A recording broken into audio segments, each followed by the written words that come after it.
Thank you. Thank you so much. So welcome everyone for joining this webinar. My name is Dr. Amit Borse and I head the medical marketing initiatives for the division called IVA. It is a division of MCure Pharmaceuticals Limited. MCure is a pioneer in the field of gynecology and IVF, and Programming 28 is a scientific theme for the year. Hence, our webinars are called Programming 28 webinars. Programming 28 is based on the concept of managing an ovarian cycle with different gonadotropins, analogs, and hormones as per different protocol. Materna is our prime brand and is an epitome of quality and success. We also have Dydrofame with us today, and we have our head, Mr. Rajiv Agarwal, Senior Director from IVA, joining this meeting. Along with Komal Kanodia, we will be host for you today. We are very thankful to Varanasi Ops and Gynec Society to give us an opportunity to host this event. May I now hand over the session to Dr. Ruchi Sinha ma'am to take this forward. Thank you so much. A very good evening and namaskar to everyone. Infertility, such a challenging topic, always challenging for ops and gynae people. The couples who have infertility, they are so desperate and sometimes frustrated also to have a child. When we are treating a infertility couple, it's not only the female who is involved, it's the whole family which has so many expectations to the treating gynecologist for the results for the baby. Sometimes we have the good results, sometimes we don't have results up to our expectations. There are so many fine points or tricks in the management of the infertility, especially ovarian stimulation, always a challenging topic, always a challenging thing for ops and gynae people. And so that's why we are all here in this webinar on this evening. So let's have this webinar because we are very fortunate to have Dr. Jatin Shah sir from Mumbai for the discussion of such a challenging and most important, I think, topic in the infertility management. And that's why I welcome all of you on behalf of Vox and on my own behalf to this wonderful webinar. And I invite Dr. Divya Agrawal, ma'am, the President of Varanasi Ops and Gynae Society, to please have the presidential address before starting the webinar. Thank you, ma'am.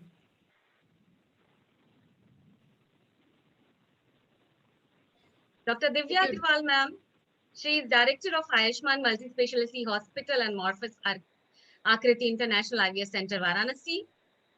She is President of Varanasi Ops and Gynae Society and Treasurer of Varanasi Menopause Society, past Secretary and Treasurer of Vox, and presented so many papers at national and state conference. Welcome, ma'am. Kindly deliver the presidential address. Thank you, Ruchi, for your kind words of introduction. As you have already described, ovarian stimulation is one of the very challenging part of this infertility and IVF as we are doing it. And ART, we have been seeing in each and every patient is different while we are doing the stimulation. And we find each and every patient is a challenge for us. So respected seniors and dear friends, I heartily welcome you all on behalf of Varanasi Ops and Gynae Society. First of all, it's an honor for me to welcome our guest speaker, Dr. Jatin Shah, who is a renowned orator from Mumbai. Dr. Jatin Shah is the pioneer in assisted reproductive technology. He is on of national as well as international field. He is the director of Mumbai Fertility Clinic and the founder member of Aspire. And I feel honored to welcome Dr. Jatin Shah. I have listened so many talks and he always loved to listen his talk because his talk is not only very informative, but also conceptual and very crisp. So today we will be enlightened by his talk on understanding the tricks of ovarian stimulation. I welcome our chairpersons, Dr. Manjari Mata ma'am, Dr. Sudha Singh ma'am, Dr. Ritu Khanna, and Dr. Huma Pandey, who are the stewards stalwarts of the Varanasi Obs and Gynae Society. I welcome you all, ma'am. I also welcome the participants who are joining the webinar, and I request them all to put more and more questions in the chat box so as to make this program very informative and interactive. Ovarian stimulation is an integral part of infertility management, and to be able to individualize the ovarian stimulation, we need to understand both the basics as well as the complexities of the process.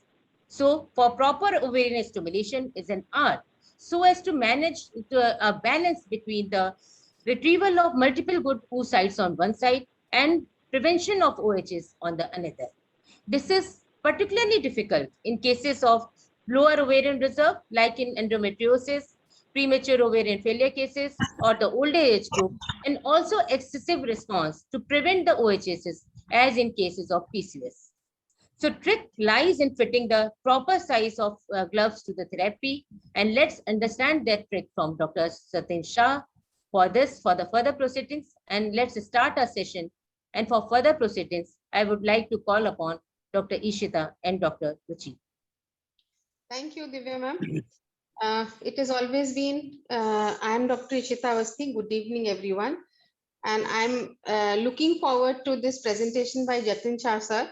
Like all of us in this, who have joined this webinar and who are about to join shortly. And before we start the proceedings, I would like to invite the chairpersons for this session. First of all, it is my honor to invite Dr. Manjari Mata ma'am. You all know. Thank you, Ishita. First, and welcome for this webinar. And allow me to your brief. It is a very long CV, but I think ma'am just concised it, and I will read it as follows. Ma'am, was HOD IMS BSU of Gynae department. Her area was she has numerous awards and publications to her credit. Main one being National Scholarship. Dr. Ishita, your voice is breaking a lot actually. A lot of noise is also coming, background noise. No, but there's nothing. But your voice, I believe, network is, there is network issue. You can speak close to the laptop actually. Okay. Be a little more louder. Yeah. An annual session of walks Varanasi Obs Gynae Society, eminent doctor of Varanasi Award, Vijay Shri and Siksha Ratna Puraskar. Fellowships and memberships include ICOG,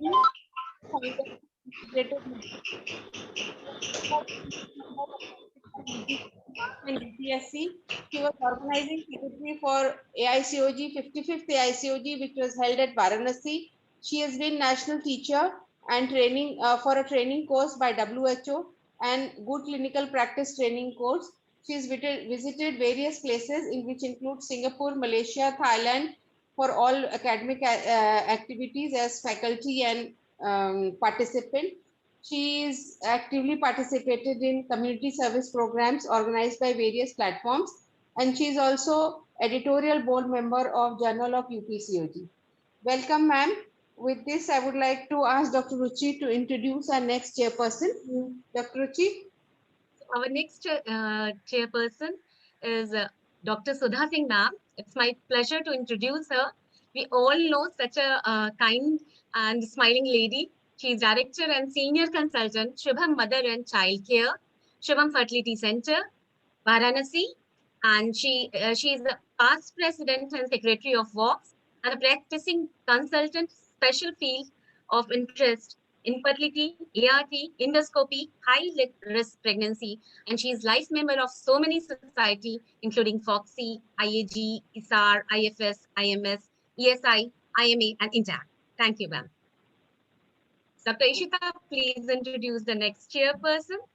Yes, so our next chairperson is none other than Dr. Ritu Khanna ma'am. She is the director of Khanna Fertility Center, and she is the chairperson. It is an utmost privilege because she is the first chairperson elect of Foxy Food and Drug Committee. Anybody from our society is now representing somebody. She's the first one who is representing our society on the national level. She has been Secretary of Society of Fetal Medicine of UP chapter, Chairperson of Women Doctors Wing IMA branch.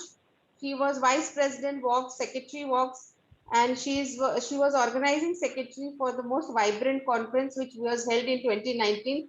I think that was our last get together that we had before this COVID, and we are now meeting virtually. She is mastered in uh, exclusive single embryo transfer, which is the need of the hour. And she was awarded Best Chapter Award as Secretary of IFS UP Chapter, IFS Best Executive Award, and Dr. B.C. Roy Memorial Award 2018 for outstanding contribution to field of obsgyny and infertility. Her interests are laparoscopy and hysteroscopy and for infertility enhancing surgery. And center is recognized by Foxy for infertility training. And Thank you, Dr. Ishita. Thank you. For this. Dr. Ruchi?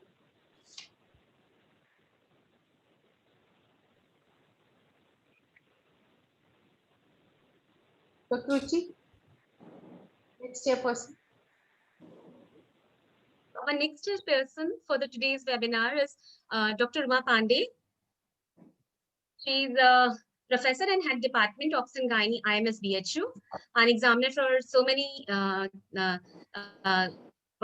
things like MRCOG examination, fellow representative AICC RCOG North Zone 2021-2023, and champion trial. She was the principal investigator at BHU and which was published in New England Journal of Medicine, and the trial findings were incorporated in the WHO PPH recommendation. With these words, I welcome all the chairpersons and request them to kindly introduce their speaker and start the session. Thank you so much. I request Dr. Ritu Khanna ma'am to please introduce our speaker for the session today. Ritu Khanna ma'am, please. Thank you. Thank you so much, Ishita, for the very kind words. And it's an honor and privilege for me to introduce a stalwart who's admired for his outstanding contribution in ERT at the Indian and the international horizon, who is very innovative. He's a multifaceted personality and very, very humble. And that's Dr. Jatin Shah. He is the director, Mumbai Fertility and IVF Center. His passion revealed by establishing more than 15,000 successful IVF pregnancies over the past 25 years. He's helped establish the first IVF ICSI pregnancies in UP and Kerala, and also an art of taking the IVF technology to different parts of the country. 20 years ago, when the IVF technology was limited just to a few metropolitan cities. And co-authored textbook Photographic Atlas of Gynecological and Obstetric Operative Techniques in his student days. To his honor, award for the best paper presentation in the National Foxy Congress, and awarded the Young Personality in the year 2003. More than 500 national, international presentation, guest lectures, keynote addresses, and orations, and we are fortunate to have one here also. He's published the original research papers on the use of GCSF in repeated IVF failures, association of progesterone elevation on the day of HCG and pregnancy outcomes in the IVF cycles, preterm births among pregnancies conceived by ERT in Mumbai, and lots more to go. And with this, I hand over the virtual dais to Dr. Jatin Shah. Thank you so much, dearest Dr. Ritu, Dr. Divya, Dr. Ruchi, all the distinguished faculty members of the Varanasi OBGYN Society, distinguished friends, ladies and gentlemen. It's indeed a pleasure to be here today talking on this platform. Of course, first of all, I'd like to let you know that we just had a cyclone a couple of days ago, and most of the Wi-Fi networks somehow seem to be down today at this very time. So I'm using a hotspot for the first time, so please excuse me if there are any interruptions in the way. And of course, to begin then, the topic for today is a very interesting topic, and it's the basic, most important fundamental thing for good success with ART. And that is, how do you go about optimizing ovarian stimulation for your IVF cycles? And it's very interesting because there are so many new developments now and so many places where we've turned a whole circle, like whether we should use pure FSH or whether we should use the agonist or the antagonist, and so on and so forth. So let's try to bring more clarity to all these issues. So let's begin with what exactly are our aims when we talk of controlled ovarian stimulation. First and foremost, the most important thing we want is safety. First, do no harm, and we don't want complications like ovarian hyperstimulation or high order multiple pregnancies, especially in the high responders. We also want efficiency, means you want to give the best outcome even for a patient who is a potential poor responder. You want to try and keep it simple with the minimum number of injections. You would also, in some areas, like to keep it cost effective. But probably the most important thing is a change in our concept. Previously, we thought you should target 5 to 15 eggs to get a good pregnancy with a fresh embryo transfer. But then came the times of vitrification, and now we talk only of cumulative live birth rates. And that means not just giving the patient one offspring, but as many as she wants to complete her family. And therefore, there has been a shift that the number of oocytes that we target are no longer 5 to 15, but maybe 20 to 25 to get that many top quality embryos for multiple frozen embryo transfers, and therefore give you the highest cumulative live birth rate. So let's first begin with my favorite topic, and that is the ongoing debate on the agonist versus the antagonist. 30 years ago, when we started practice, we only had the classical down regulation long protocol, and it was just simple buserlin, which also came on through some unofficial routes. And we used to try and get buserlin from the market somehow. And we only had HMG to start with all these patients. And yet we had reasonably good success rates. What were the advantages of the long agonist protocol? Besides, of course, being a real blessing for batch IVF, the most important aspects were it helped to maintain stable and low LH and progesterone throughout the stimulation phase. Now, this is very important. The most important point is it gave us a perfectly synchronized follicular development. When you do a down regulation and completely suppress endogenous FSH LH, you don't have any recruitment of any dominant follicle till you don't begin exogenous FSH. Now, this doesn't happen in the antagonist protocol, where you begin on day 2, day 3, and the recruitment of the dominant follicle has already occurred. You also got a higher number of oocytes and embryos, which is why you had a higher incidence of hyperstimulation in high responders, and which is why it fell into disrepute, and we thought, oh, we should discontinue using the agonist. So the biggest drawback was that you could not use an agonist trigger. You were committed to giving an HCG trigger, and in the bargain, for some normal responders who had more than 15, 18 oocytes, and of course, all your high responders and PCOs, you would end up with hyperstimulation, mild, moderate, and sometimes even severe. Antagonist, on the other hand, it has a shorter treatment duration. Obviously, you have lesser use of gonadotropins because you have not cut off endogenous FSH LH. We thought that outcomes were the same, and this is where the whole new research has come, that the outcomes may not be the same. And we used to get fewer follicles and oocytes as compared with the agonist. Now, this may not make a difference for high responders and normal responders, but for poor responders, getting fewer oocytes is not an advantage. Are the live birth rates really the same? And this is where we need to check out what is the recent evidence that we have. So when we look at impact of antagonists on various cycle parameters, of course, we know there is no negative impact of a transitory decline in the estradiol when you start administering the antagonist. There is no need for LH supplementation on the day that you begin the antagonist.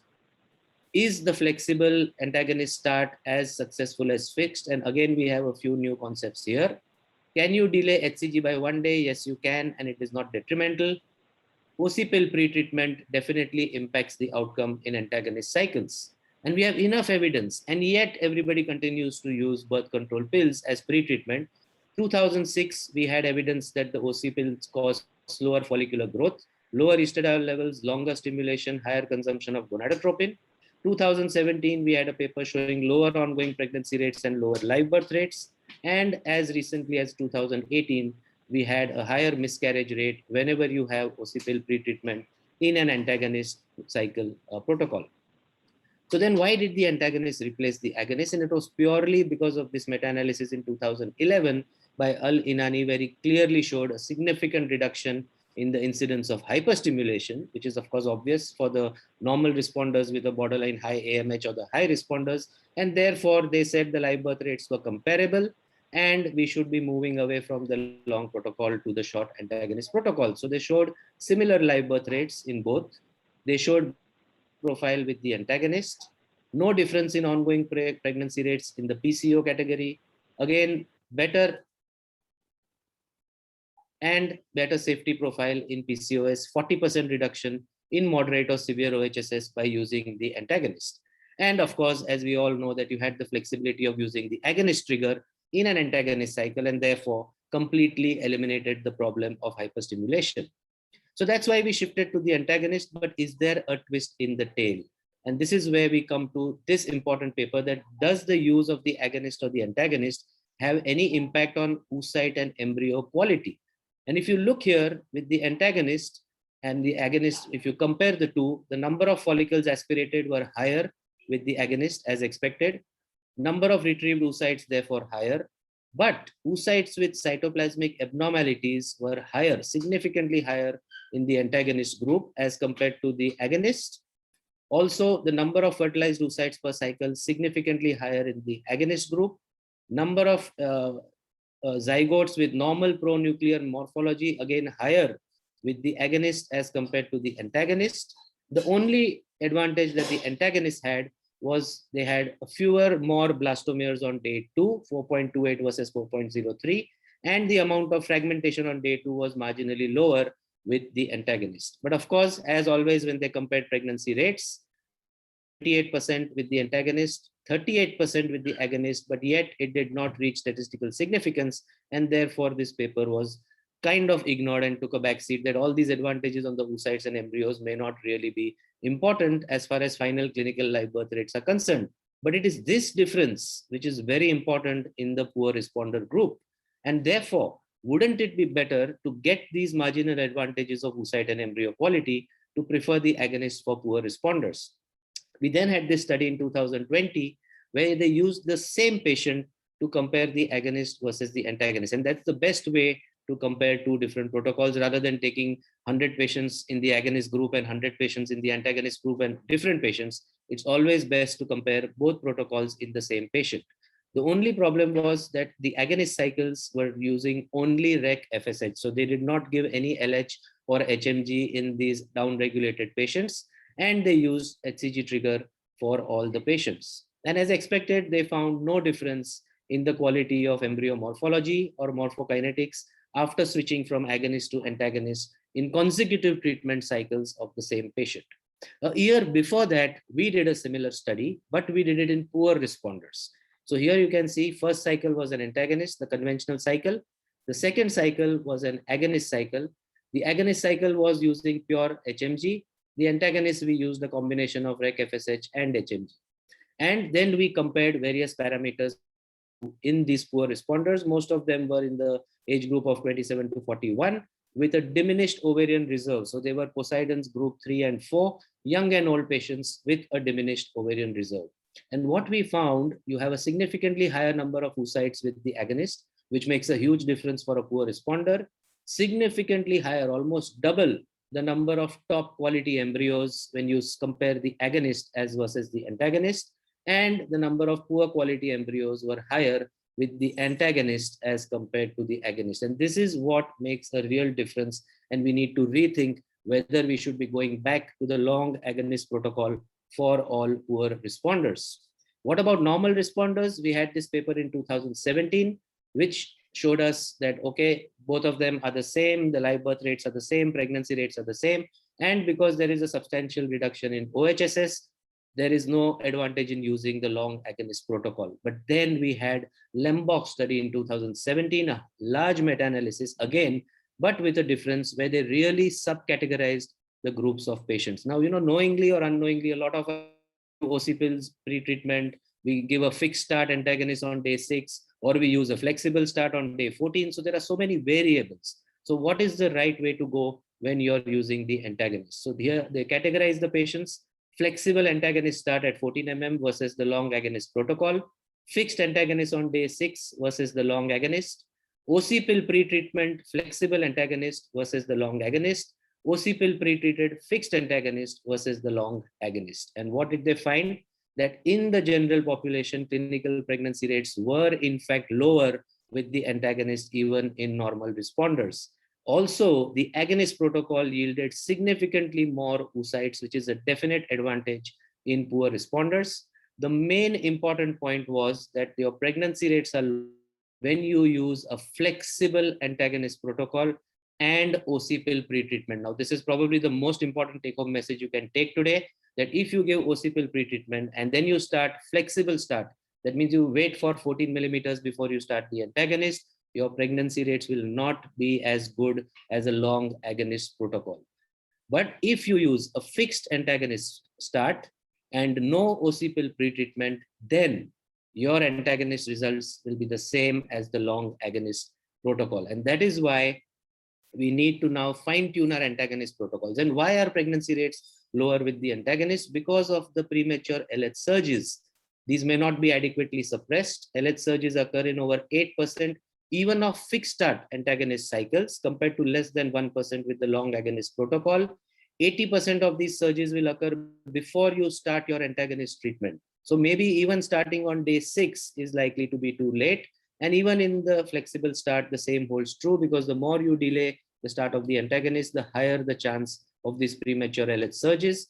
And also, because your endogenous FSH has already recruited the dominant follicle, you have an asynchronous development of follicles in the antagonist protocol.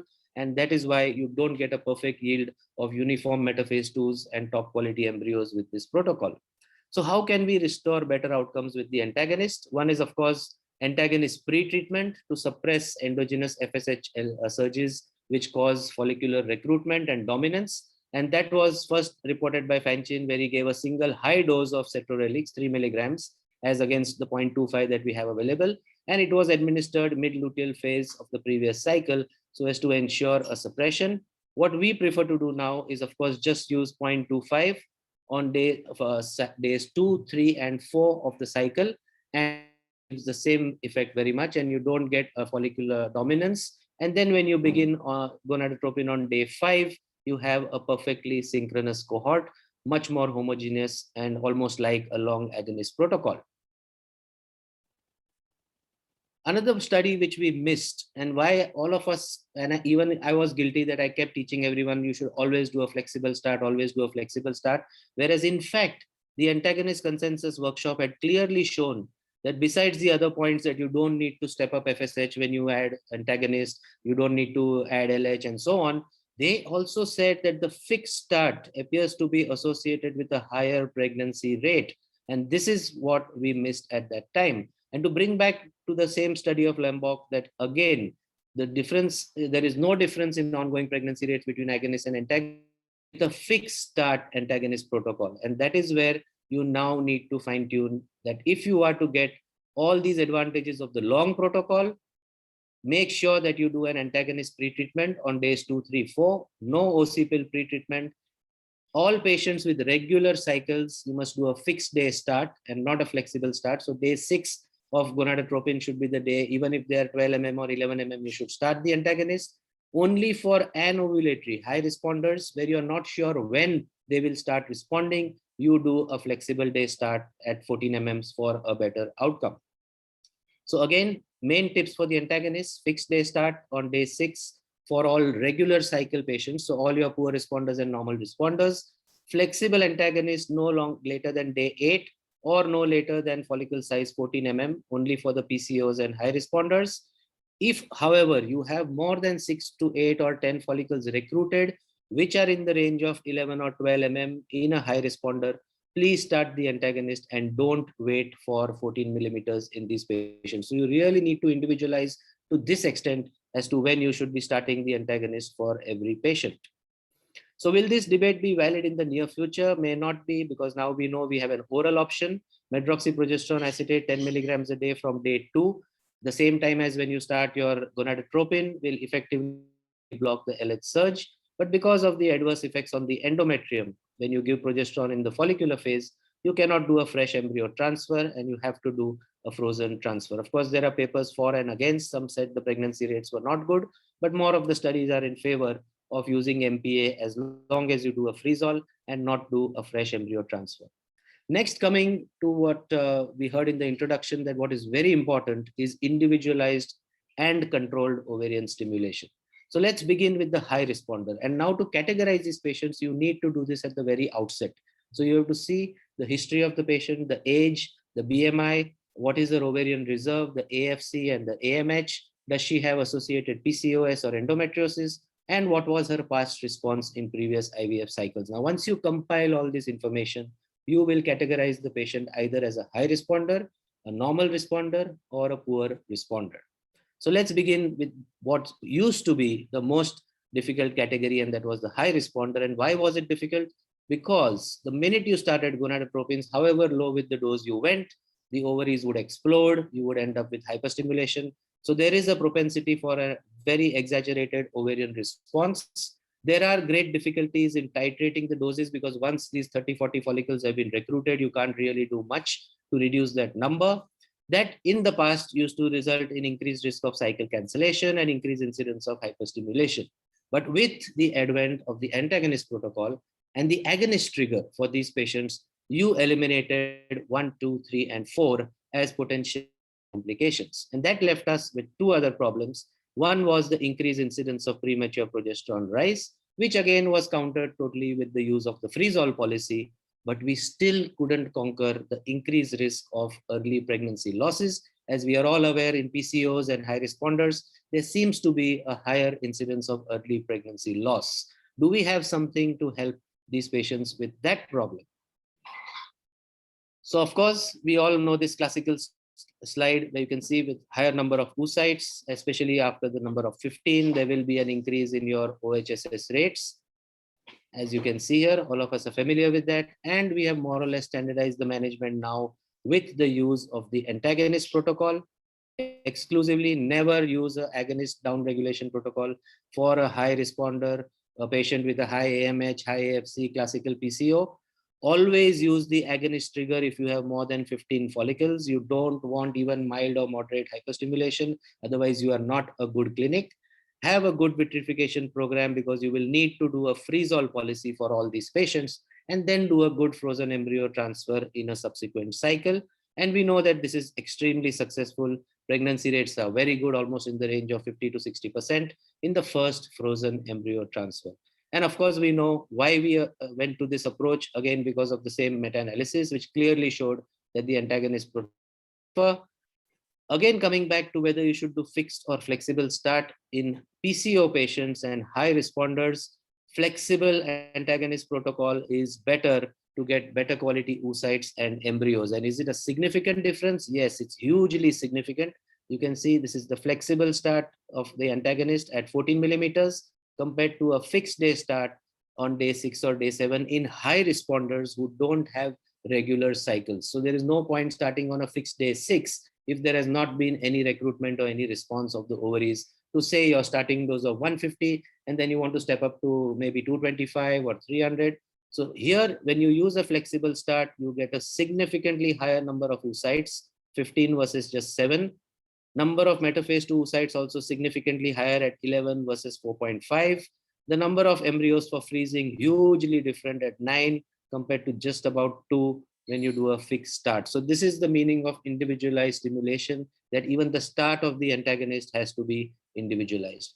Agonist trigger, of course, came as a huge miracle boon for these patients because it completely did away with hyperstimulation. I've retrieved 50, 60, 70, even recently 86 oocytes from one patient, and there was not even one phone call the next day. She does not need to take Caberlin or albumin or anything else. The ovaries just settle down within a day of your egg retrieval. Yes, it eliminates OHSS, but at the same time, we know that the half is short, and therefore your corpora lutea will be highly deficient. The luteal phase will not be a good luteal phase, however much estradiol and progesterone you would like to pump in, and your pregnancy rates are not going to be optimal. What dose of agonist trigger should you use? This was an interesting dose finding study, and they clearly found whether you use 0.2, 0.3, or 0.4, the outcomes are the same. So generally, as a matter of principle, we stick to the 0.2 milligrams for all patients, and we get a perfect response in terms of metaphase 2 oocyte retrievals. Does the interval between the last antagonist dose, a lot of times I'm asked, if the last antagonist is in the morning at 8, how much should be the gap between the trigger and the last antagonist? There is nothing really very critical here, and they compared in this study less than 2 hours, 2 to 4 hours, 4 to 7 hours, or more than 7 hours, and the outcomes are the same. So you don't really need to panic and be very particular about what should be this time difference on the last day. And we know that, of course, if you expect, say, a 30% live birth rate with an HCG trigger, with an agonist trigger and fresh transfer, you would get a very low pregnancy rate for the reasons I told you earlier. A lot of researchers way back in 2006 tried to pump in very high doses of estradiol and progesterone to try and rescue the luteal phase, but still the pregnancy rates were dismally low and could not be restored. What about add back HCG? There are some papers where you add 1500 HCG on the day of egg retrieval to try and stimulate the corpora lutea just enough to get a good luteal phase. Yes, it will give you back a good pregnancy rate of almost 50%, but again, an unacceptably high incidence of hyperstimulation. And this is often the prolonged and often serious hyperstimulation because it is maintained by the pregnancy which has occurred and goes on for 20-25 days and causes a lot of sleepless nights for the treating physician. So I would not be too much in favor of this. If you have a good vitrification program, just do a freeze-all and transfer the embryos in a subsequent more physiological cycle. The other reason is the premature progesterone rise. You can see the more the oocytes that you retrieve, the higher the incidence of premature progesterone rise. And when you have more than 18 oocytes, which is usually normal in high responders, you have a very high percentage of patients who will have a premature progesterone rise. And in these patients, progesterone rise does not affect oocytes and embryos as much as it affects endometrial receptivity. The minute you do a freeze-all for these patients, you can see the blue bars are the freeze-all pregnancy rates as compared to the red bar, which is the fresh embryo transfer pregnancy rates. You have restored the pregnancy rate to the same 50-60% that you get with your normal responder patients. And again, this was further in the same similar study, progesterone more than 1.5, progesterone less than 1.5. The minute you have frozen and done a freeze-all for this group, your pregnancy rate is back on track as your fresh transfers with low progesterone levels. But doing it yourself is always more important than just following literature. And you can see here, this was a study we did way back in 2015, 127 patients of PCO, all on the short antagonist cycle with a fixed dose of rec FSH 150. All of them received 0.2 milligrams triptorelin. Vitrification was done simply on day 2, and all had a thaw transfer at day 3, stage embryos in a GnRH agonist down-regulated and estrogen progesterone primed cycle. And as expected, the pregnancy rate in the first frozen transfer very high at 56.6%. And as we are aware, with a freeze-all policy, you have a reduction in early pregnancy losses in ectopic pregnancies, and therefore you have a good 50% ongoing or a take-home baby rate, which is excellent for this otherwise very difficult group of patients in the past. Of course, there are other indications for freeze-all as well, like poor responders and discovery of a polyp and so on and so forth. But number one on the list where you have no choice is the responder group of patients. And you can see here, the pregnancy rates continue to be excellent. 2019, we were at 54%. Even post-COVID, when we opened up in September last year, in fact, there was an increase to 62% with the freeze-all policy for these patients. Important for the high responder, again, is a pre-treatment. But here we know that most of them may be anovulatory, so pre-treatment may not be important, but some of them may have high LH, high progesterone on day 2. So antagonist pre-treatment, of course, you have to avoid the OC pills. And why you have to avoid OC pills specifically in high responders? These are patients who will require the agonist trigger. And you know, the agonist trigger is based on the principle that it will cause a release of endogenous FSH and LH, unlike HCG, which only mimics LH. So when you are using an agonist trigger, if you don't have endogenous FSH LH for release, how will you get a good outcome? And you can see here, if you have done a prolonged OC pill pre-treatment for these patients, especially PCOs, egg donors, high responders, who are likely to need the agonist trigger, the lower the LH at the start of stimulation because of the prolonged OC pill, the higher is the percentage of cycles with a suboptimal response. Almost half the patients will not give you a good outcome, and you will keep scratching your head that I had 30 follicles, I got only 20 eggs. I had 20 eggs, I got only 6 M2s. I had 6 M2s, I got just 2 embryos. So this is the problem that occurs when you have done OC pill pre-treatment and then used an agonist trigger, because the endogenous LH is not adequate to give you the right outcome for these patients. So please avoid OC pill pre-treatment in high responders. What about elevated progesterone or LH? You know, a lot of PCOs might have that. And again, the same pre-treatment, just give antagonist on day 2, 3, and 4, And you can see this was the group with elevated progesterone on day 2. These were the normal progesterone group. After 3 days of antagonist, progesterone is restored to a normal level. Beautifully, it reduces in just 3 days of the antagonist and brings back the pregnancy rate to the same level as your normal progesterone group. So we all keep talking about high progesterone on day of HCG, but there are patients who even have high progesterone on day 2 who should not be neglected. And that is why if you have a policy of giving the antagonist on day 2, 3, 4 to all patients, you eliminate a lot of problems, you get a more synchronous cohort and a better outcome. What about knee-jerk reactions of reducing doses on day 7? You start with 225 and then it's, oh my God, she's got 40 follicles. Let me reduce to 150 or 75 or just stop the gonadotropin. Remember that whenever you change any dose, it takes 3 days for the FSH concentration to fall below the threshold. So even if you have stopped on your scanned decision point, even if you reduce the dose or stop giving gonadotropin, you will still have an increased recruitment of follicles, which will continue for another 5 or 7 days before you can actually stop new recruitment. So this really doesn't serve any purpose. And you have to remember that dose reduction will not achieve any improvement in safety, and discontinuation may only reduce estradiol levels and affect the oocyte quality, but you have not really achieved anything else. Now, what about if you have started an agonist cycle for an high responder and inadvertently, and suddenly you are faced with 25, 30 follicles? What do? If the patient is a classical thin lesion patients, my best advice would be just cancel the cycle. I know it's sometimes messy. The patient is going to get upset and angry, but it is always better to completely avoid hyperstimulation. First of all, such a situation should not happen because you should have anticipated that she's a high responder and you cannot down-regulate her. Lowering the dose, as I told you, does not help. Coasting will help reduce estradiol levels, but will also not give you a good pregnancy outcome. You could, of course, freeze all the embryos, continue the agonist for 7 more days, give her some cabergoline and hope that the ovaries settle down within 7 days and do a freeze all for her. Cabergoline, of course, works beautifully and continuing the agonist also is good, but better to avoid this situation. And that is why always classify the patients at the start of the treatment rather than having to face such situations in between during treatment. Which gonadotropin to use? We were all taught that we started, of course, with HMG, as I told you 30 years ago. Then came the urinary FSH, then came pure FSH, then came highly purified FSH, then came REC FSH. And we have been taught over 20 years that PCO patients need pure FSH. You should not give LH to these patients. Do we have any new evidence to the contrary? And we now have the results of the MEGASET trial.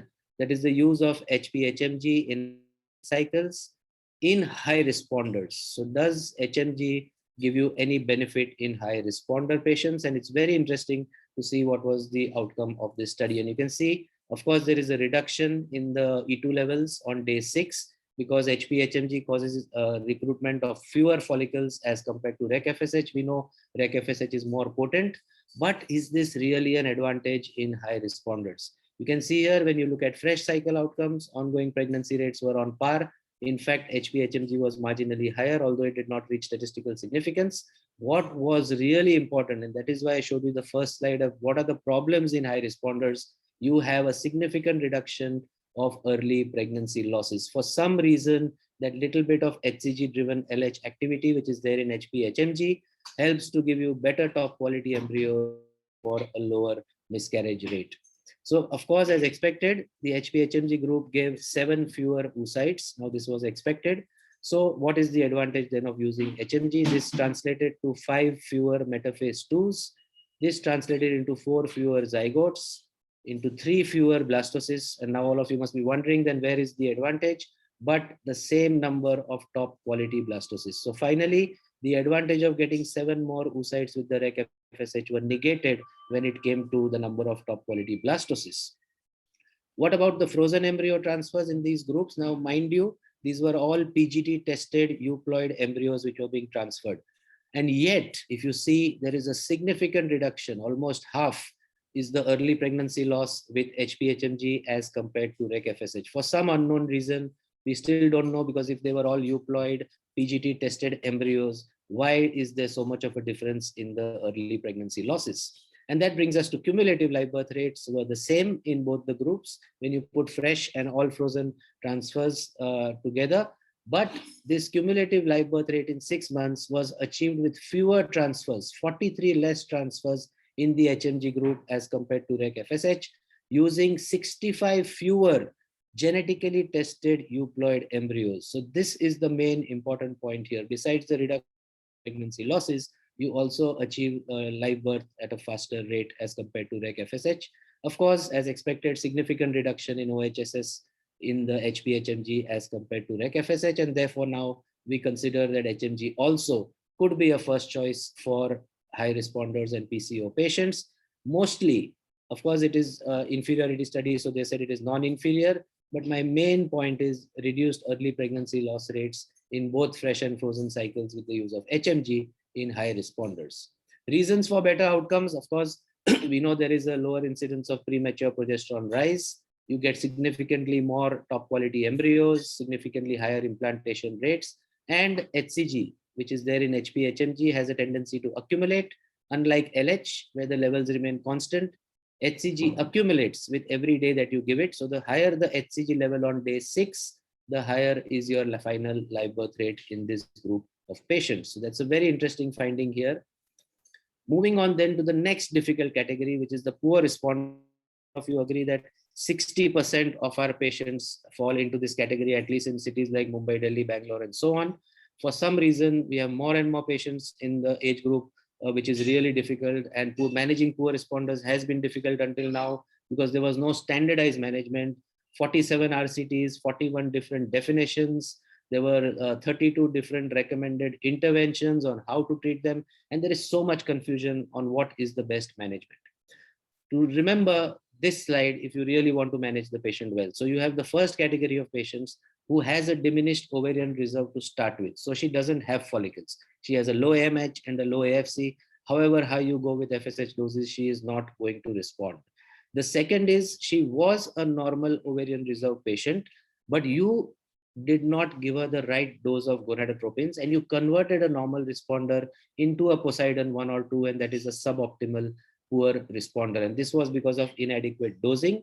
And the third category where your dose was correct, the ovaries had enough eggs, but still she did not respond because she is a carrier of FSH receptor polymorphisms, and therefore the follicles are less sensitive to exogenous gonadotropins. So you therefore have now the groups 1, 2, 3, and 4, and we know it's easy. Group 1 and 2 are young and old patients with a normal ovarian reserve to start with, but they gave you less than 4 or just 4 to 9 oocytes. And this is therefore the unexpected category. You have group 3 and 4, which is young and old patients who started with a decreased ovarian reserve and therefore were the poor responders. And because I get 60% of my patients are the poor responders, I have really taken keen interest in how we should go about managing them in the best possible way. So as I told you, inadequate dosing, genetic polymorphisms, of course, the answers are simple. But one of the main reasons is follicular asynchrony. One follicle becomes dominant because you start on day 2, maybe towards the evening, or maybe day 3, sometimes even day 4, thinking, oh, it doesn't really matter. And that is where we make a mistake because the dominant follicle is already selected. You will see one follicle racing ahead at 18 mm. You will see the other recruited follicle still lagging behind at 13 or 14 mm. And then you do not get a uniform cohort of oocytes. Treatment protocols, of course, pre-treatment, as I told you earlier in detail with the antagonist protocol. My first choice is to use the agonist protocol with HMG. Of course, if you had inadequately dosed her, you will increase the dose in the next cycle. And again, personally, I prefer to add LH or use HMG instead of FSH for these patients. So pre-treatment, of course, we know you can use luteal estradiol, you can use norethistérone, OC pill, totally against, but if at all you have to use it, not more than 10 to 12 days. All the studies I showed you were if you give OC pill more than 15 days, that is prolonged OC pill use. But again, coming back to the best possible and the simplest way of doing it is antagonist 3 and 4. So estradiol valerate, of course, started from day 25 of the luteal phase. And there are studies which clearly show that if this kind of priming helps to improve and increase your pregnancy rates in poor responders. And then you have norethistérone, where you can start from day 20, give it for 7 to 14 days, stop on a Sunday and start stimulation on a Friday. I'm not going into all that, but this is the most important one where you can see antagonist on days 2, 3, and 4, and you have a significant increase in the number of oocytes from 9 to 14. And this is very important in a poor responder patients. What about increasing doses? Now, just as we saw that reducing doses doesn't help, your decision and your selection of the starting dose should be bang on and correct. And you can see again, if you wait on day 7, when you do your scan, the initial recruited follicles have already reached 12 or 13 millimeters in diameter. And now you feel, oh, there are only 3 follicles, let me step up to 450 and double that. But again, it will take 3 more days for that new dose to start recruiting new follicles. And by the time you get new recruitment, this follicle, which was 12, is probably already reaching trigger size at 18. So any new recruitment that you even manage to get is of no use, because it's not going to give you a good quality oocyte. So please remember, mid-cycle dose adjustments don't really work. Again, agonist versus antagonist, I already showed you, and you can see this worldwide survey. Of course, it's a bit old, 2010, but I think a lot of the world still continues to follow this. Most people preferred the antagonist for poor responders. So do we have any new evidence to the contrary? And yes, we do. And I showed you this slide, that what are the advantages of the long agonist protocol. And here we have a study clearly showing that with the agonist, you get higher number of oocytes, 8 versus 5, higher number of 2PNs, higher number of embryos, higher clinical pregnancy rate, 58% versus 32%, and therefore higher live birth rate, almost double of the antagonist protocol in poor responders. What about high FSH doses? And that's why I told you selecting the dose is the most important. And you can see here, even in normal responders, if you start with 100 or 150, you will not get optimal number of oocytes. So the ideal starting dose, even for a normal responder, should be 200 or 225. Going to 300 doesn't have any benefit, but definitely 200 is much better than 100 or 150 as far as number of oocytes are concerned, and so also with the cycle cancellation rates. Poseidon's 1 and 2, if you feel that the dose was not adequate, you just increase the dose in the next cycle by about 75. You don't have to just double it. If you had given 225, you just go to 300, and this much is enough to restore your good response. Does one extra oocyte really make a difference for a responder? And you can see this study, with every additional oocyte that you get, you have a significant increase in the live birth rate per cycle. So this is very important. If you get 3 versus 5, 5 is definitely much better if you have to give the patient a better outcome. What about groups 3 and 4? Again, we know that in these women, there are no follicles. They have a decreased ovarian reserve. So jumping up your doses is not going to compensate for follicles which are just not there. So again, treatment options, you have to think of, is agonist better or antagonist? Should you use HMG? What about embryo accumulation? What about PGT? But what I want to focus today on is dual stimulation. So here again, agonist versus antagonist, Huang's paper from 2018, that for Poseidon group 3, the agonist is much better than the antagonist for getting higher implantation and higher live birth rates. And you can see here, the agonist group 27.6, or more than double of what you can achieve with the antagonist in Poseidon groups 3, that is young patients with a reduced AMH and AFC, and which is the commonest patient who comes to us nowadays. What about doses? The study here comparing 300 versus 450 versus 600. Clearly, there is no difference in live birth rates. In fact, there are studies to show that if you give more than 300, you might actually be damaging the zona pellucida, and your embryologist comes back to you and says the eggs were fragile and they just disrupted when I touched the needle and so on. So do not overdose these patients. They need just maybe 150 as per Lenson in 2018, but up to 225 is fine. If it's a heavy patient, obese patient, maybe 300 at best. And coming to the main point, and that is dual stimulation, which is a real ray of hope for these poor responders. Until now, we thought that every woman has just one wave of follicular recruitment. That was the first 14 days of the cycle, the so-called follicular phase. But we now know that 2 in 3 women will have 2 waves of follicular recruitment, and 1 in 3 women will have 3 waves of follicular recruitment in a single menstrual cycle. So Ubaldi did this first classical study on 51 patients, where they did the dual stimulation to see, is there any difference in the euploidy of the blastocyst, which you get in the follicular phase as compared to the luteal phase. And what did he find? Now his study, he used a combination of 300 IU rec FSH with 150 IU rec LH from day 2, added the antagonist as usual at 14 millimeters, used an agonist trigger. Now remember, this is the secret and the trick. You cannot give HCG when you are doing dual stimulation, especially in the follicular phase stimulation. So you have to use an agonist trigger so that you don't have persistent corpora lutea, which then interfere with the second half. Do your egg retrieval, wait for 3 or 4 days. I prefer to wait just 2 days and I start on the third day. Again, start your rec FSH, rec LH, again the antagonist, again the agonist trigger, and your egg retrieval. And what did he find? That the rate of patients obtaining at least one euploid blastocyst increased from 40% after follicular phase stimulation to almost 65% with the addition of the luteal phase. So the dark blue bars are the luteal phase stimulation, and you can see here you have more euploid blastocysts with the luteal phase stimulation. This was another study corroborating the same in 2018, that the rate of patients obtaining at least one euploid blastocyst increases when you add LPS to classical FPS. This study then, does it translate into pregnancy rates? And Ubaldi then in 2020 further analyzed this data and showed that the cumulative live birth rate increased from 7% after follicular phase stimulation to 15% after dual stimulation. Now, there are two advantages. One is you get more euploid blastocysts. The other very important clinical point, which may not be purely scientific, is that patients, suppose you have done a conventional controlled ovarian, just an agonist or a short antagonist protocol for this patient, you can see that 81% of them will drop out after that first cycle. So this was very important. When you do a dual stimulation, you have committed the patient to 2 cycles in 1 month before we go ahead with the frozen embryo transfer. And that is why you get a doubling of the pregnancy rate, because you have the patients committed that they will do 2 stimulations and not drop out midway during the program.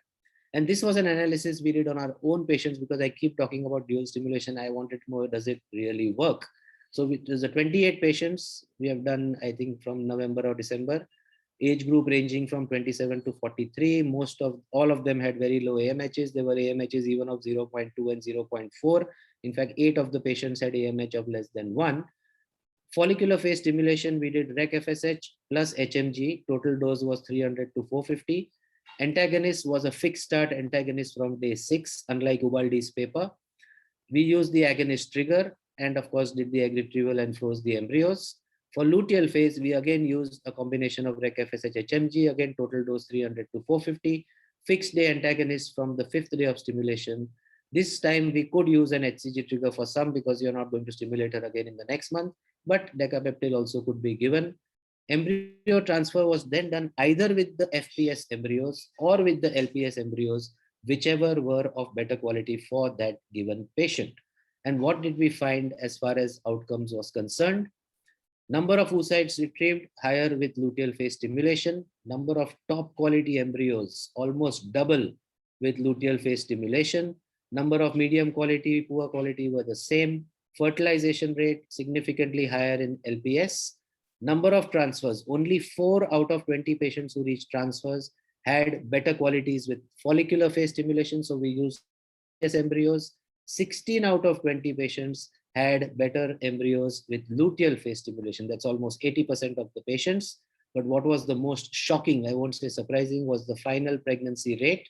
2 of these 4, of course, this is too small a number, so it's not to be taken seriously. But this luteal phase stimulation embryos, 13 out of 16 conceived, 81%. Now, this seems to be much, much higher than even normal responders and high responders. We had 2 miscarriages here, which yet gives an ongoing pregnancy rate of 68%. To my mind, there is nothing more successful for a poor responder than this kind of an outcome. And in this group, there is also one patient who had an AMH of 0.4, a 32-year-old girl. She was very clear on day 1, my baby or no baby, don't even talk about a donor to me. First conventional antagonist, 1 egg, no embryo. Second long protocol with HMG, 2 eggs, 1 poor quality embryo. Third cycle, again, something similar. She didn't give up. I said, now there's something new called dual stimulation. Would you like to do it? And we did that. The first half, again, as usual, gave a dismal no performance, no embryo. Second half, she, for the first time in the luteal phase, she gave 7 oocytes, 4 embryos, 3 top quality embryos. used those, and she has an ongoing pregnancy currently at 18 to 20 weeks. So this really seeing is believing, and I feel we have a huge ray of hope for poor responders with correctly performed dual stimulation and a good freeze-all program. What about LH supplementation? Of course, we've been back and forth over the years. Should you, shouldn't you, should you, shouldn't you? Now there is more or less consensus that most poor responders do better if you give LH, some kind of LH. Preferably, I like to give it from day one of stimulation. Sometimes we just start with HMG, or we use a combination of REC FSH, REC LH. And the most recent studies show a relative increase in pregnancy rates of 30% when you add LH for this category. When to start? Adding on day 6 may not be wise. And you see this classical study here comparing LH from day 1 versus day 6.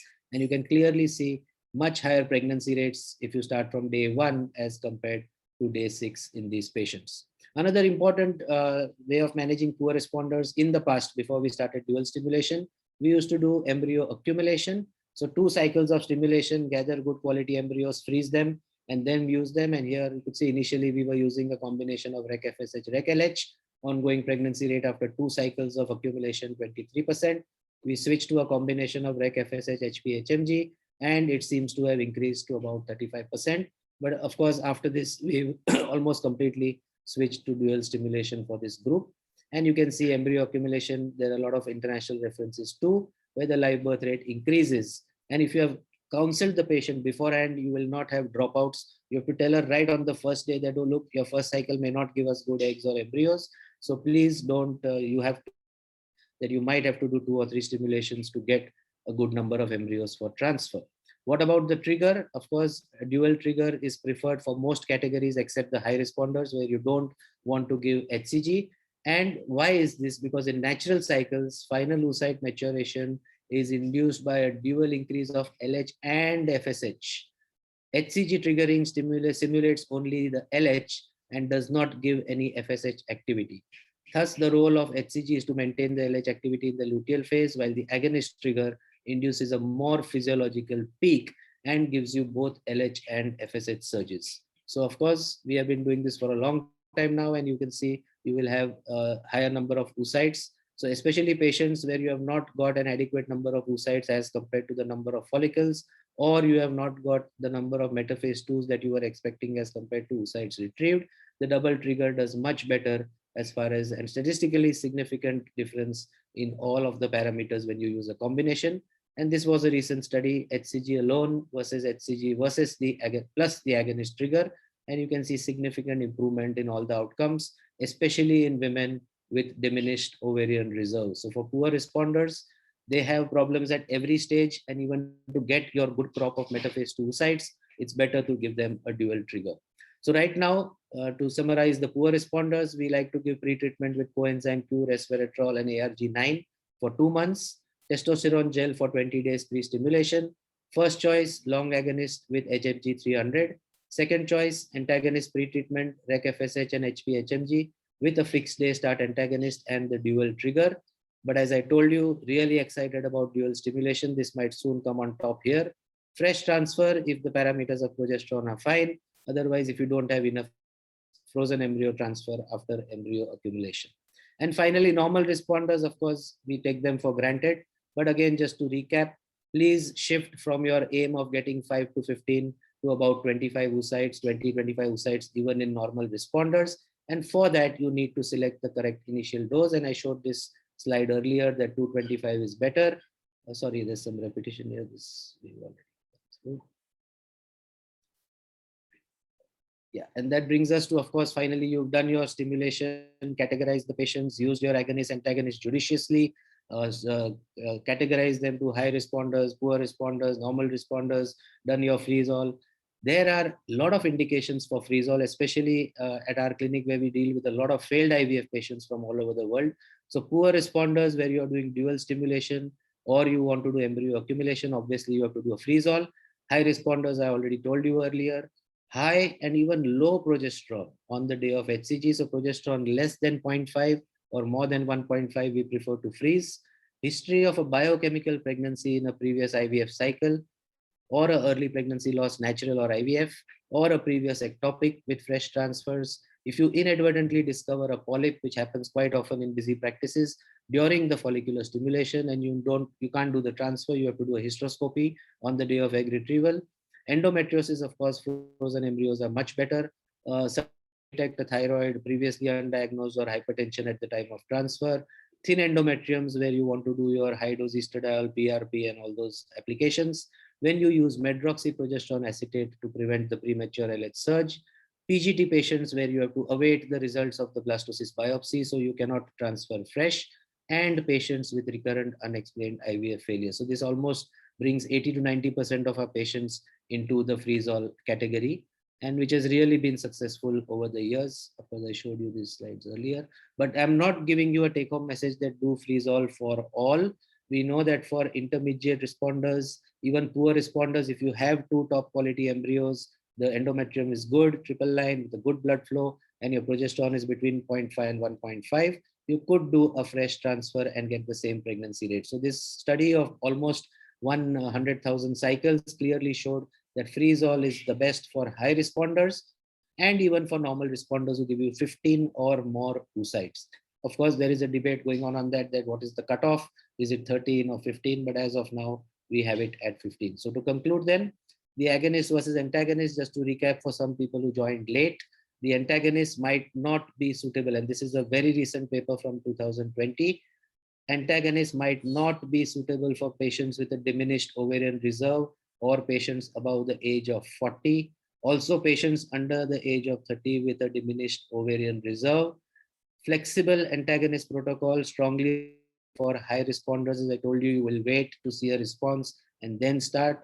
For the rest of the patients, we know that antagonist is still favored, especially when you compare cumulative live birth rates, and for the PCOS group where you want a lower hyperstimulation. So we need to rethink a lot that should we just blindly use the antagonist for all, and if at all you do, then don't use OC pills, give the antagonist on day 2, 3, 4, have a fixed start if it's a regular cycle patient, have a flexible start if it's an anovulatory patient, then maybe you would get back pregnancy rates like the agonist. So high responders, of course, antagonist with agonist trigger and freeze-all. Normal responders with a marginally lower side AMH, you could use the agonist.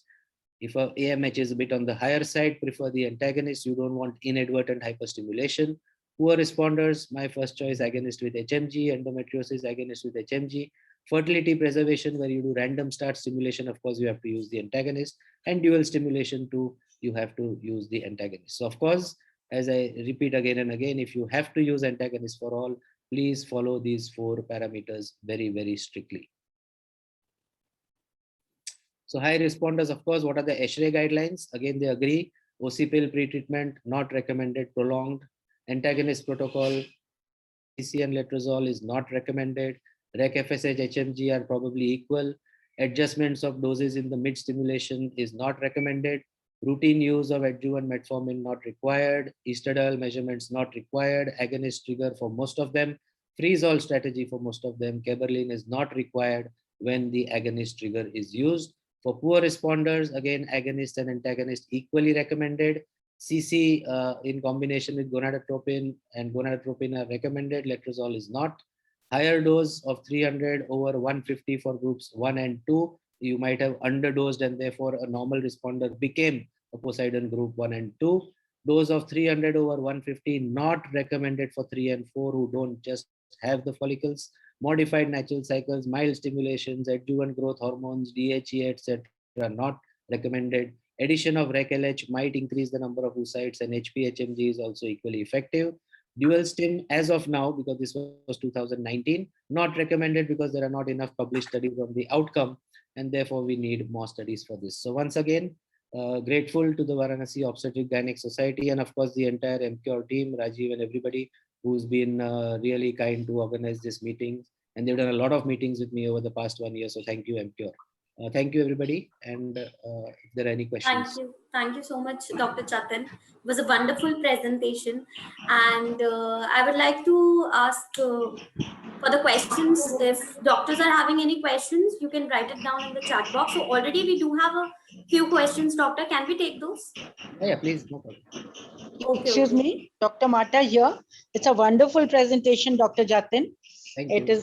It was extremely crisp and clear, and you are master of the subject. And we have learned a lot from this talk. It has added to so many things to our knowledge. Thank you very much. Thank you. Thank you. My pleasure. Okay, so the doctor, there is one question from Dr. Rekha Gupta. Is pre-treatment with Proionova in previous cycle beneficial for synchronizing follicles in ANTAC cycle? Yeah, it is. All the pre-treatments are for antagonist cycle. In agonist cycle, you don't need pre-treatment because the agonist itself is the pre-treatment. When you do a down regulation, you are making sure that there are no dominants, there is, follicles are synchronous and so on. In the antagonist cycle, you have 4 choices. One is the use of estradiol valerate in the luteal phase. So normally we give 2 milligrams BID from day 25. And I skipped through a slide a bit fast, so I understand why the question is coming now. And then she comes into you on day 1, day 2, and to start a stimulation. That FSH which you have, estradiol which you have given is enough to suppress endogenous FSH surges, but not enough to suppress her menstruation. So she will get her withdrawal menses on her date, but there will be no recruitment of any dominant follicle. So you can push the stimulation by 7 or 8 days. So suppose she comes to you on a Monday on day 2 on estradiol valerate, but you don't stimulation because it will fall on the next weekend. You can then push that stimulation to Friday. So you continue estradiol valerate until Thursday, then start FSH from Friday, and you will get a uniform cohort of follicles. So it gives good synchrony. And there are also some studies which show that it also improves the response in poor responders, which to my mind is, of course, because of the better synchrony, you get a better response. Okay. The next question is from Dr. Tejal Poddar. What is the reason for not using OC pill before ANTAC protocol? Yeah, so that's the reason I told you, because OC pills, there are so many papers which I showed initially, where it's a very prolonged stimulation, increased consumption of gonadotropins. Then if you are using the agonist trigger, you get a suboptimal response because the endogenous LH has been completely cut off. Kolibianakis also published in 2018 that there is a higher miscarriage rate and a lower ongoing pregnancy rate with prolonged OC pill pretreatment in antagonist protocols. So please remember this, very, very important. You have so many other options of estradiol valerate, norepinephrine, just simple antagonist. Antagonist is not that expensive. You just give it on day 2, 3, 4 for all patients, and you don't need to bother about anything else. So there are a lot of other options, and you don't really need to use the birth control pills anymore. Okay. So doctor, we have another question from Dr. Jayashree. Pre-trigger progesterone of less than 0.5 yields poor quality embryos with a question mark. Sorry, repeat. Pre-trigger Huh. of less than 0.5 yields poor quality embryos. No, not necessarily. So progesterone, because that means you may be a bit too early, but progesterone on day of HCG, if it is less than 0.5, the endometrial receptivity is not adequate, because you need progesterone in that range to induce the secretory changes and give you the best window of implantation. So low progesterone is not good from that angle. Most of the studies have shown that oocytes and embryos are not affected with low progesterone or progesterone up to 2. Progesterone more than 2 can also affect oocyte and top quality embryo formation and top quality blastocyst formation. But that's a different thing. It's right now it's not valid to this question. Okay. So another question, why clomiphene and not letrozole in ANTAC protocols? Yeah, so basically Ashray I'm not 2019. in favor. Yeah, the Ashray 2019 has added, because a lot of people used to add clomiphene. A lot of people came out with letrozole protocols for poor responders, even in high responders to prevent hyperstimulation, and in poor responders to improve response. Letrozole was being given day 2 to day of HCG with the FSH LH. So there is clarity now that letrozole doesn't really help. Clomiphene might help in some patients, but personally I don't favor of clomiphene in any category of patients in an IVF program. In an FET cycle, how many days of estrogen is needed minimum before starting the P4? Minimum 10 days at least, but of course you have to look at the triple line endometrium, lot of other. So normally what we used to do is a down regulated FET cycle, means we used to give the depot immediately after egg retrieval, then 4th day of menses we would start estradiol valerate, collar in on day 14. If the endometrium is adequate, you can then start your progesterone and time the transfer. If not adequate, because she is down regulated, you can continue with the high dose estradiol and hope that the endometrium gets better with time. Or you could also add sildenafil and aspirin and all the usual IVF add-ons, which all of us love to do, whether we have evidence or not, but they sometimes work. and you can wait till day 20 also, but don't go beyond 25 days. A lot of new studies have shown that if you give more than 25 days, your pregnancy rates are lower. And if you give more than 30 days of estradiol, your miscarriage rate goes up. So try to keep it between minimum 10 days to maximum 20-22 days of estradiol. What are the strategies for synchronization in case of patients with poor ovarian reserve for IUI cycles, as some young patients are not always willing for IVF? Yeah, same principles hold true for IUI. In fact, I would recommend in poor responders, you can easily do an agonist cycle with say 150 IU of HMG. You know, if it's a low AMH young patient and you want to do a good IUI, give her the long agonist, even if it means a few more injections, because you will get a nice 2 follicles or 3 follicles, nice synchrony, and you will eliminate a lot of the subtle, hormonal anomalies which these poor responders have. So when you do a down regulation, you get a really good outcome even in IUI patients. So long agonist, one cycle with HMG, maybe 150. If it's a high BMI, maybe 225, because in a poor responder, you're not going to get hyperstimulation. You can always try that in IUI. But some pre-treatment is important even in IUI, because you don't want one follicle to race ahead. Otherwise, there's no point in stimulating. Even naturally, she's producing one follicle. So getting doesn't really make sense in an IUI cycle. Okay, so another question, doctor. Does antag on day 1 to 3 will able to stop recruitment which already started on luteal phase for Yes. previous cycle? Yes, it completely suppresses it, brings the dominant follicle on par with the other follicles. Okay, so the last question we have, if using agonist protocol for poor responder, dose of agonist is standard dose or less? Same dose, 0.5 ml from day 21. And when you start your FSH or HMG, you can reduce to 0.3 ml. And that continues till the day of HCG. So that's it, doctor. I believe we have answered almost all the questions. I think So we overshot the time, but it's okay. yeah. I just wanted to ask you, sir, do you do progesterone on the day of HCG for all patients, or depending on the oocytes, if she's somewhere between 8 to 12 oocytes that you're going to see, something like this, sir? No, so that's only if you're planning a fresh transfer. Like I told you, we are a freeze-all clinic. So we've stopped doing progesterones also, because we don't do fresh transfers at all. Because, hardly, if I'm doing say 200 in a month, hardly 5 would qualify for fresh with the list I showed you of all the indications. So then that confuses a lot of things in the lab and the staff and everyone. So we prefer that just have a uniform policy, and it's working beautifully well. So we don't feel like making any changes. The only thing we are changing now is, of course, I told you the dual stimulation for poor responders. But another big change, which we probably in 6 months have, is we'll probably shift to 90% doing only natural cycle FETs, and not doing these artificial estrogen progesterone FETs or down-regulated FETs, which are very convenient for us to manipulate weekends and all, but is not an ideal outcome. 30% of patients, a lot of you might have noticed that when you were doing the stimulation, her endometrium was 10 mm on the day of HCG, then you did a freeze-all, then you gave her estradiol progesterone, and she just doesn't go about 8 mm or 9 mm. So, this happens in 30% of patients with exogenous estradiol. So those 30% will do much better with a natural cycle FET.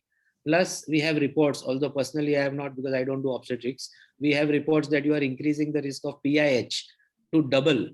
1.8 to 2 times relative risk increases when you do an artificial progesterone cycle, because there is no corpus luteum when you are doing the transfer. So it's very important to have a corpus luteum to reduce the risk of PIH in FET cycles. So a lot of it, in fact, just before the lockdown last year, we had started shifting most of the patients to natural cycle. Then because of the COVID restrictions, to minimize visits, because they need more visits, you have to keep monitoring the follicle till it ruptures, and then you have to time. So for that, again, we went back to the original style. Now, again, since the last month or two, we are trying to do more and more natural cycle FETs.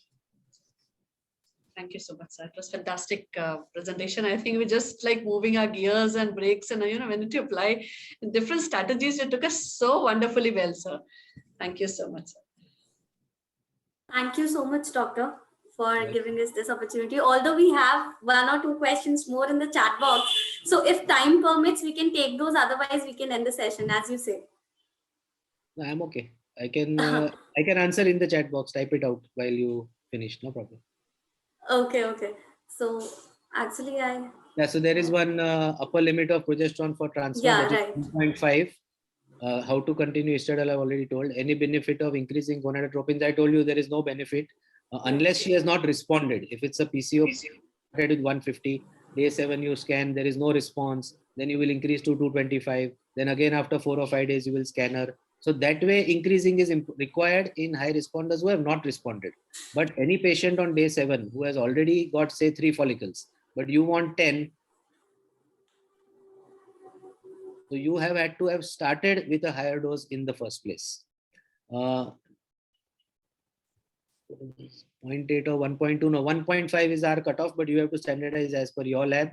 What is the cutoff of progesterone for on day of HCG? But most of the international publications are at 1.5, so we follow 1.5. Natural cycle does not mean letrozole stimulation. Natural cycle means only natural cycle. So that's a good question, because you will, next question will be, what about PCO patients who are anovulatory? How do you do natural cycle FET? So there you do mild ovarian stimulation. Not necessarily with letrozole, you could use letrozole, but you could also add on say 75 IU or something, small dose of gonadotropin. Maybe she can rupture a couple of follicles and then you could do it. Estradiol pretreatment, I already elaborated before, but it's estradiol 2 milligrams twice a day from day 25 of the previous cycle if she is a normally menstruating woman with a 28-day cycle. So you start from day 25, so it's roughly 3 to 4 days before her expected date of menstruation, and continue it till 1 day before you begin FSH.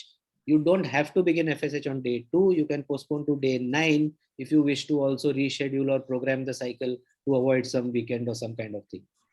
When a session is done for 3 days, when do we start FSH? Day 5. So normally we give antag on day 2, 3, 4, and you begin FSH from day 5, which is then denoted as day 2. So if that makes it easier for you to understand. Can we give norethistérone along with estradiol pretreatment? You don't really require to do it. Norethistérone alone is enough to schedule the batch, and you don't need to add on, because then you are getting the same adverse effects of the OC pill if you are going to combine estradiol and progesterone and give it in high doses. So you can just give norethistérone to all your patients from day 20, and then all of them stop on the same day. So maybe one takes for 5 days, one takes for 7 days, one takes 12 days, one takes maximum 20 days, and they all get their menstruation at the same time, and you start 5 days after the last tablet. Yeah, so I think we've answered everything. Yes, doctor, we have answered everything. So thank you so much again. I would like to, so Rajesh sir is still here. So Rajesh sir, would you like to say anything? Yeah, thank you, Komal. Yes. Sir, on behalf of MCure, I would like to thank Dr. Jatin Shah for giving us the time. It's always pleasure to have you, sir, on the board. Much for the wonderful presentation. And I would like to thank Varanasi Option Gynec Society, President Dr. Divya Agarwal, Chairpersons, all Chairperson Dr. Ritu Kharna, and all office bearers, moderators for a wonderful, wonderful session. My team and all the audiences who have listened, we have crossed almost 200 audience today, and they are patiently listening to the webinar. MCure is committed to give a lot of innovative products. Recently, we have launched Dadrogestone with the brand name Dadrofem. And very soon we are coming with the mRNA vaccine, which will be rolled out in July and August. So we are also committed to the pandemic, to serving the nation. With that, we wish you all the best. Stay safe and healthy. Thank you very much. Thank you, Dr. Satish, sir. It was an excellent talk, and we were expecting such a good representation. Thank you, thank you. Yeah, thank you. Special thank you, because you were the one who invited me personally. So thank you, sir. Thank you. Thank you so much, sir, for the fabulous selection. Thank you very much, Jatin sir. Thank you, Divya ma'am. Thank you, Ritu ma'am. And thank you. आपका Wi-Fi hotspot सही चला लेकिन. I was so scared. I said today, because it's the first time I've used hotspot in my life. I didn't know how to use it. I told you, I have used many times. That is the reason my son came and he set it up for me, and then I. Yeah. Wonderful. He told me don't answer any phone call and don't touch the phone's position. Yeah, I told you that is the reason. Yeah. Thank you, sir. Thank you all. Thank you, sir. Thank you, sir. I'll end the meeting, doctor. I'll end the meeting. Thank you so much. Thank you. Yeah. Komal, please hold. Yes, sure. Yeah. Ruchi, you want to say something? Ruchi, please unmute yourself. Ruchi? Please unmute yourself. Unmute yourself. You are co-host. You can unmute. You are co-host now. You can unmute. Mamta, you can give your vote of thanks. Yes. Yeah. No. Now I invite Dr. Mamta, our young and beautiful secretary of Vox, to kindly give the vote of thanks. Thank you, Dr. Ruchi. A very warm good evening to everyone, and I would would like to express my sincere thanks to our eminent guest speaker, Dr. Jatin Saha sir, for giving such an excellent talk on ovarian stimulation protocols in IVF cycles, and you made it very clear where should we use antagonist or agonist, and where should we use a dual trigger, and you covered everything about the ovarian stimulation, and it was so good and very informative, especially for our audience, those who are running IVF clinics. So sir, thank you so much for enlightening us with your knowledge and excellent presentation. And thanks to our esteemed chairperson, Mata ma'am, Sudha Singh ma'am, Uma ma'am, and Ritu Khanna ma'am for giving your precious time and chairing the session so beautifully. Big thanks to our moderator, Ishita ma'am and Ruchi Sinha ma'am for moderating the session so nicely. Thanks to Divya ma'am for organizing, and special thanks to our audience for patience listening and attending the webinar, and that makes it successful. And thank you, your division of MCure Pharma, for all the groundwork and technical support. So, bottom of my heart, thank you everyone. Thank you, Jatin Saha sir. Thank you. Thank you very much, madam. Thanks a lot. Our pleasure, Doctor. Thank you, MQ team. It was really well organized. Thank you so much, Doctor. It was our pleasure. Ishita, thank you, and MQ also, Dinesh and Dr. Mr. Rajiv. Thank you. Thank you, Thanks a Dr. lot. Ritu. Thank you so much. Very nicely. So, Dr. Ruchi, should I end it? Komal, thank you. Sure. Yeah, so Yeah, much. thank you, my Komal, for pleasure, arranging. Doctor. Yeah. My pleasure. Thank you. Yeah, we can end it. Sure, I'll end it.